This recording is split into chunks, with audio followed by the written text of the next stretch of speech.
Hello, I'm Kristina Mena, Monitoring and Evaluation Officer from the Caribbean Vulnerable Communities Coalition.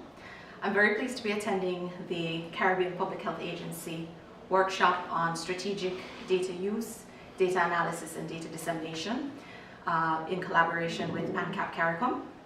I'm very pleased with the outcomes of this workshop in strengthening data collection and documentation using the databases, as well as supporting improved analysis and reporting.